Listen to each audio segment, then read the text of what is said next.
नमस्ते दोस्तों, आज हम बात करेंगे एक ऐसी सभ्यता की जो अपने रहस्य और विकसित संस्कृति के लिए मशहूर है।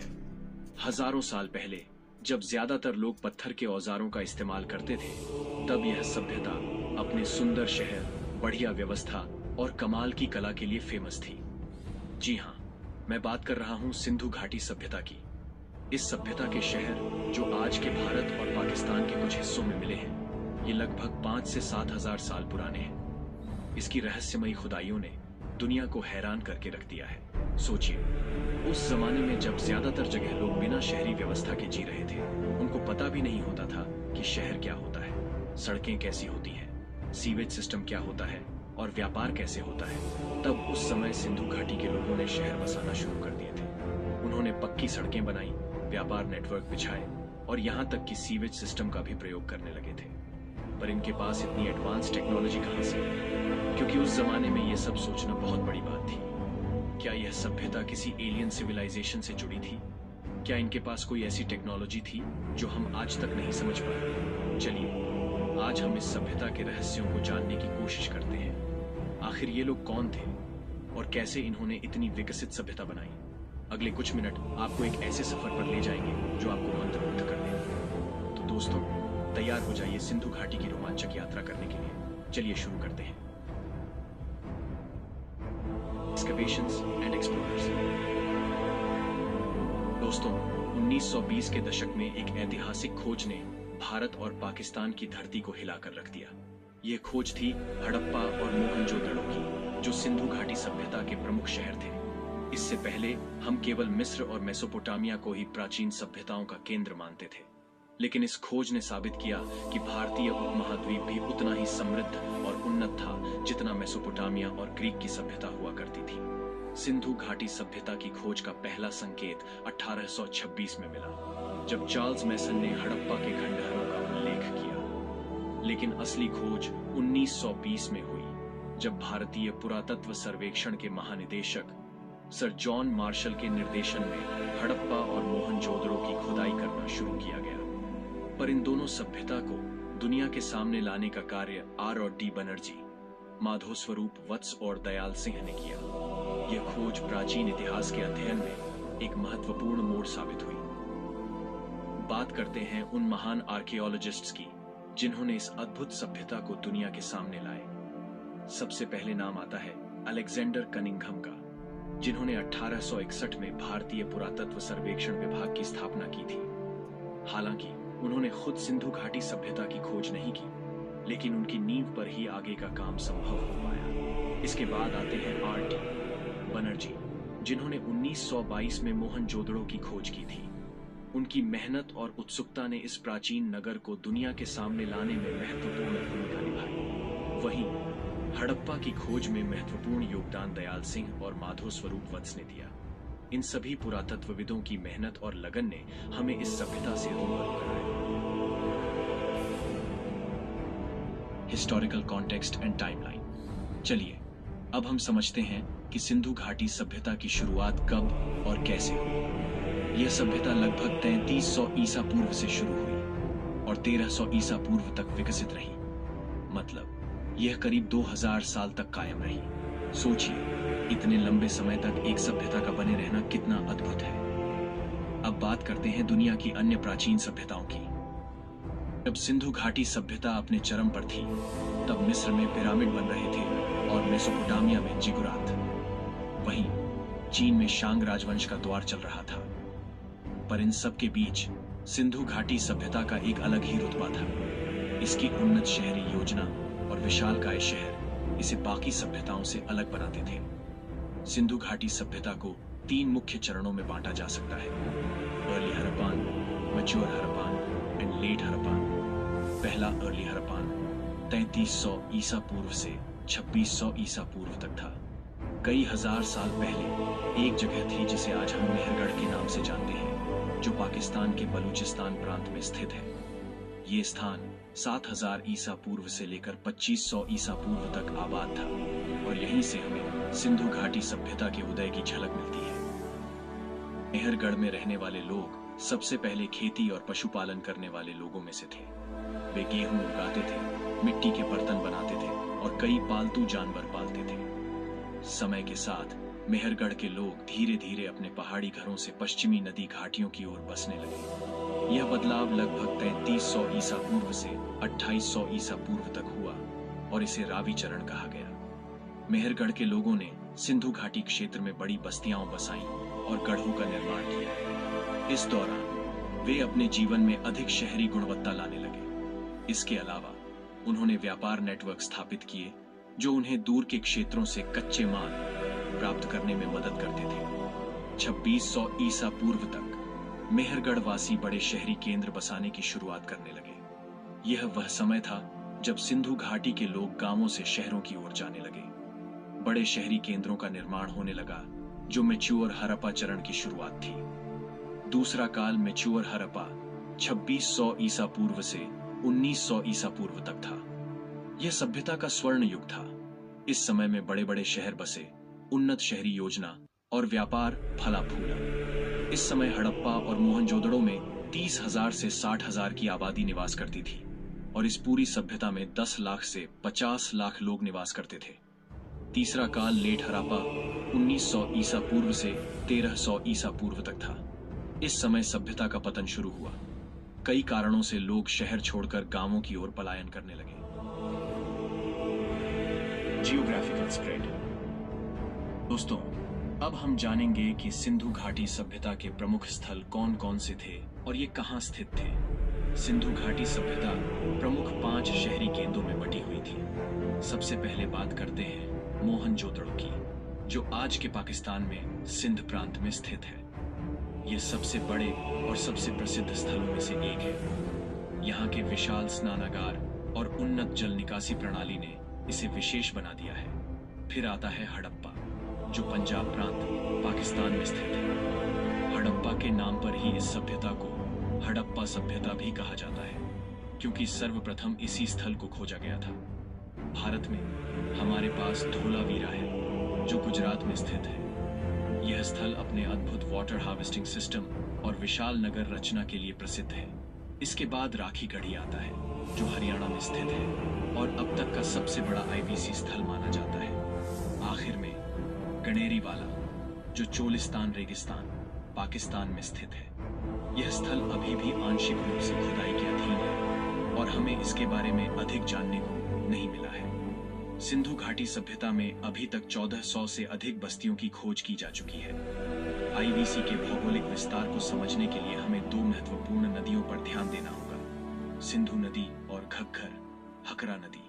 सिंधु नदी, जो तिब्बत से निकलकर पाकिस्तान के रास्ते अरब सागर में मिलती है, इस सभ्यता की जीवन रेखा थी। इसके किनारे बसे शहरों ने कृषि और व्यापार में बहुत प्रगति की। घग्गर हकरा नदी, जिसे कुछ लोग सरस्वती नदी भी कहते हैं, आज पूरी तरह से सूख चुकी है, लेकिन प्राचीन समय में यह नदी भी सिंधु घाटी सभ्यता के लिए उतनी ही महत्वपूर्ण थी। इसके किनारे बसे शहर भी खेती और व्यापार में आगे थे। सिंधु घाटी सभ्यता का विस्तार आज के पाकिस्तान, उत्तर पश्चिम भारत और उत्तर पूर्व अफगानिस्तान तक फैला हुआ था। भारत में इस सभ्यता के प्रमुख क्षेत्र गुजरात, राजस्थान, हरियाणा, उत्तर प्रदेश, पंजाब और कश्मीर थे। सिंधु घाटी सभ्यता का विस्तार क्षेत्र 20 लाख वर्ग किलोमीटर था। दूसरी सहस्त्राब्दी में संसार भर में किसी भी सभ्यता का क्षेत्र हड़प्पा संस्कृति से बड़ा नहीं था। यह क्षेत्र मेसोपोटामिया और प्राचीन मिस्र से भी बड़ा था। इसका मतलब है कि यह सभ्यता बहुत ही विशाल और प्रभावशाली थी। इसके अंतर्गत हजारों छोटे बड़े शहर और गांव आते थे, जो एक संगठित और उन्नत समाज के समूह थे। तो दोस्तों, चलिए अब आगे बढ़ते हैं और इस सभ्यता के और भी रोचक पहलुओं को जानते हैं। Urban planning and architecture. दोस्तों, सिंधु घाटी सभ्यता की सबसे बड़ी खासियत थी इसकी उन्नत शहरी योजना। आज हम इसे समझने की कोशिश करेंगे। सबसे पहले बात करते हैं ग्रिड सिस्टम की। इन शहरों को बहुत ही योजनाबद्ध तरीके से बसाया गया था, जैसे कि कोई चेस बोर्ड हो। सभी सड़कें एक दूसरे को सीधी काटती थी, जिससे पूरा शहर ग्रिड पैटर्न में बसा हुआ दिखता था। इसके अलावा यहाँ की ड्रेनेज सिस्टम भी अद्भुत थी। हर घर से गंदा पानी निकालने के लिए नालियां थीं, जो मुख्य सीवेज सिस्टम से जुड़ी होती थी। इससे शहर साफ सुथरा रहता था और बीमारियों का खतरा कम होता था। हड़प्पा, मोहनजोदड़ो और हाल ही में आंशिक रूप से खुदाई किए गए राखी गढ़ी में देखा गया कि इस शहरी योजना में दुनिया की पहली ज्ञात शहरी स्वच्छता प्रणालियां शामिल थी। इस नगरीय व्यवस्था को देखकर यह जानकारी मिलती है कि इस सभ्यता में नगरीय प्रशासन की व्यवस्था थी, जिसमें हर एक शहरी सभ्यता में प्रशासन हुआ करता था। हर एक सभ्यता का अलग अलग राजा हुआ करता था। जैसे मेसोपोटामिया, धोलावीरा, हड़प्पा, इन सभी में अलग अलग शासक हुआ करते थे। पानी की आपूर्ति भी बहुत उन्नत थी। कुएं और जलाशय बनाए गए थे ताकि लोगों को पीने का पानी आसानी से मिल सके। इस तरह की योजनाबद्धता आज के समय में भी देखने को नहीं मिलती। बात करते हैं सिंधु घाटी सभ्यता की कुछ प्रमुख संरचनाओं की। सबसे पहले आता है मोहनजोदड़ो का ग्रेट बाथ। यह एक विशाल स्नानागार था जो शायद धार्मिक और सामाजिक अनुष्ठानों के लिए इस्तेमाल होता था। इसका निर्माण बहुत ही मजबूत ईंटों से किया गया था और पानी के बहाव के लिए बहुत ही अच्छी व्यवस्था थी। फिर आते हैं अन्नागार, जो अनाज भंडारण के लिए इस्तेमाल होते थे। ये बहुत बड़े बड़े गोदाम थे जहां फसलों को सुरक्षित रखा जाता था। इससे पता चलता है कि यहाँ के लोग कृषि में भी बहुत उन्नत थे और अपने खाने पीने का भंडारण करना जानते थे। इसके अलावा डॉकयार्ड भी बहुत महत्वपूर्ण थे। ये नदी के किनारे बने होते थे जहां व्यापारिक जहाज आते जाते थे। इससे साबित होता है कि सिंधु घाटी सभ्यता का व्यापारिक नेटवर्क बहुत विस्तृत था। अब बात करते हैं यहाँ के आवासीय और गैर आवासीय भवनों की। सिंधु घाटी सभ्यता के घर बहुत ही अच्छे तरीके से बनाए गए थे। इनमें ईंटों का इस्तेमाल होता था और ये 1 या 2 मंजिला होते थे। हर घर में कुएं, आंगन, रसोई, शौचालय और स्नानाघर होते थे। गैर आवासीय भवनों में हमें बड़े बड़े सभागार और व्यापारिक भवन मिलते हैं। ये इमारतें हमें बताती हैं कि उस समय सामाजिक और आर्थिक गतिविधियां कितनी महत्वपूर्ण थी। तो दोस्तों, हम देख सकते हैं कि सिंधु घाटी सभ्यता की शहरी योजना और वास्तुकला कितनी उन्नत थी। यह हमें आज भी प्रेरणा देती है कि हम कैसे अपने शहरों को और बेहतर बना सकते हैं। Trade and currency. अब हम जानेंगे सिंधु घाटी सभ्यता की अर्थव्यवस्था और व्यापार के बारे में। इस सभ्यता की अर्थव्यवस्था का प्रमुख आधार कृषि था। सिंधु घाटी के लोग कृषि के बहुत कुशल किसान थे और उन्होंने उन्नत कृषि तकनीकों का उपयोग किया। सिंधु घाटी सभ्यता के लोग विभिन्न प्रकार की फसलें उगाते थे। इनमें गेहूं, जौ, बाजरा, मटर, तिल और सरसों प्रमुख थे। सिंधु नदी और उसकी सहायक नदियों के पास की उपजाऊ जमीन पर ये फसलें उगाई जाती थी। इस क्षेत्र की उर्वर भूमि और सिंचाई की उन्नत प्रणाली के कारण यहाँ की फसलें बहुत अच्छी होती थीं। सिंधु घाटी के किसान 2 फसलें उगाने में सक्षम थे, एक रब्बी की फसल और एक खरीफ की फसल। इसके अलावा सिंधु घाटी के लोग कपास की खेती भी करते थे, जो उस समय की एक महत्वपूर्ण फसल थी। कपास की खेती के कारण उन्होंने कपड़े बनाने की कला में भी महारत हासिल की। कपास से बने कपड़े केवल स्थानीय बाजारों में ही नहीं, बल्कि दूर दूर तक के बाजारों में भी बेचे जाते थे। अब बात करते हैं सिंधु घाटी सभ्यता के व्यापार मार्गों और प्रमुख व्यापारिक वस्तुओं की। सिंधु घाटी के लोग व्यापार में भी बहुत निपुण थे। उन्होंने स्थानीय और दूरस्थ व्यापार मार्ग विकसित किए थे। सिंधु घाटी के व्यापार मार्ग जमीन और पानी दोनों पर आधारित थे। उनके प्रमुख व्यापारिक मार्गों में हड़प्पा, मोहनजोदड़ो, लोथल और कालीबंगा जैसे शहर शामिल थे। इन शहरों से वे धातु, मणि, मसाले, कपड़े और शिल्पकला की वस्तुएं दूर दूर तक के क्षेत्रों में भेजते थे।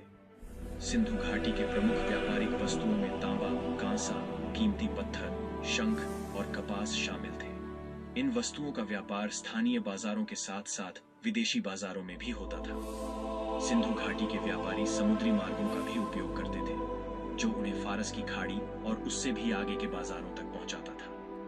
अब बात करते हैं सिंधु घाटी सभ्यता का मेसोपोटामिया और अन्य क्षेत्रों के साथ व्यापार। सिंधु घाटी सभ्यता का व्यापार मेसोपोटामिया, फारस और मध्य एशिया के विभिन्न क्षेत्रों के साथ होता था।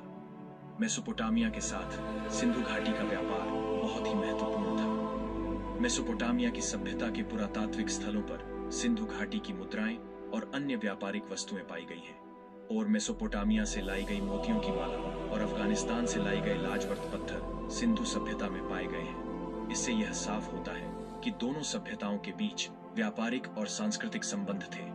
इसके अलावा सिंधु घाटी के लोग मध्य एशिया और फारस के साथ भी व्यापार करते थे। इन क्षेत्रों से वे कीमती पत्थर, धातु और अन्य वस्तुएं लाते थे और बदले में अपनी शिल्पकला और कृषि उत्पादों को भेजते थे।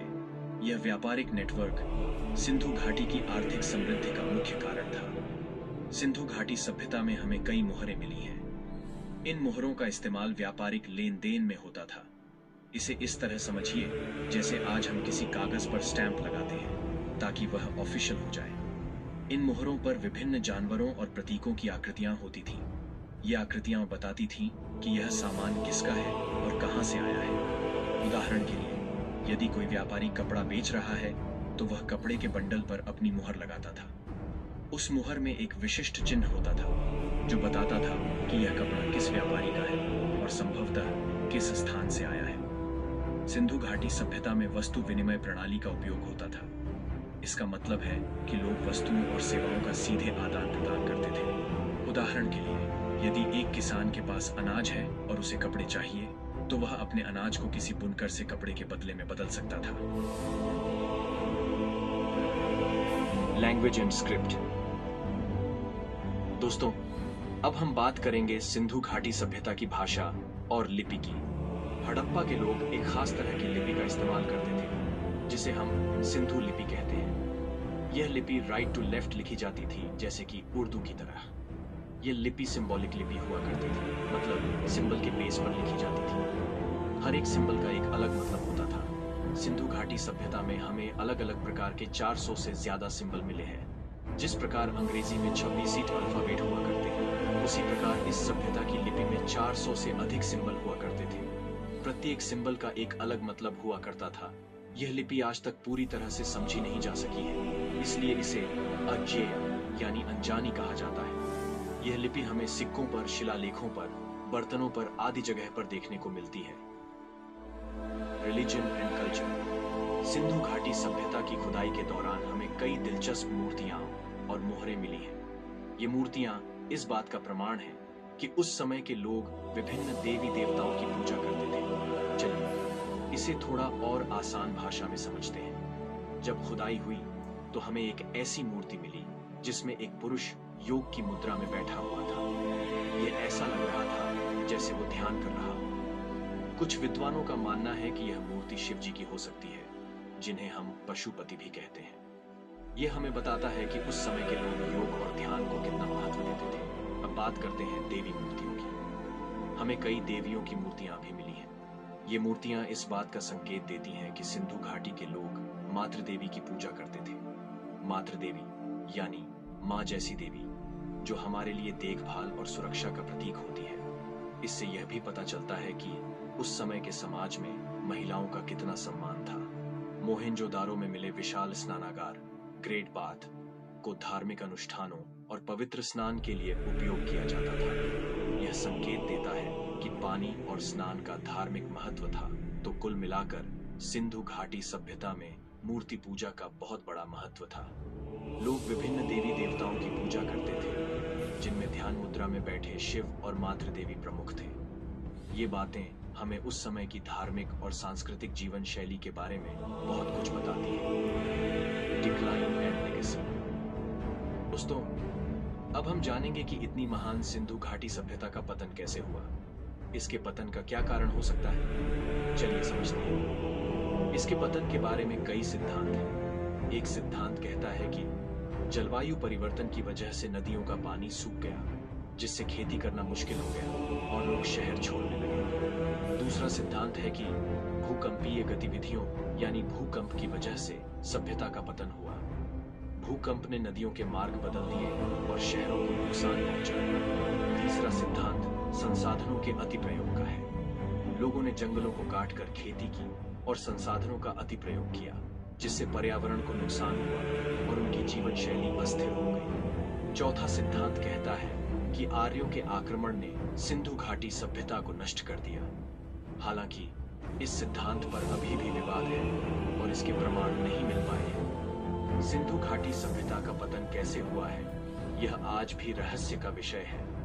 दोस्तों, अगर आप भी इस सभ्यता के बारे में और जानना चाहते हैं तो मैं आपको बोलूंगा कि आप पुरातात्विक स्थलों का दौरा करें। हड़प्पा, मोहनजोदड़ो धोलावीरा और राखीगढ़ी जैसे स्थल आपको एक नए नजरिए से इस सभ्यता की झलक दिखाएंगे। साथ ही आप खुद भी किताबें पढ़ सकते हैं और इंटरनेट पर रिसर्च कर सकते हैं, क्योंकि आज भी हम इस सभ्यता की भाषा और इसके पतन के बारे में नहीं जान पाए हैं। मुझे उम्मीद है कि आप इस सभ्यता के रहस्यों को सुलझा पाओगे। चलिए, आज के लिए इतना ही। Good bye.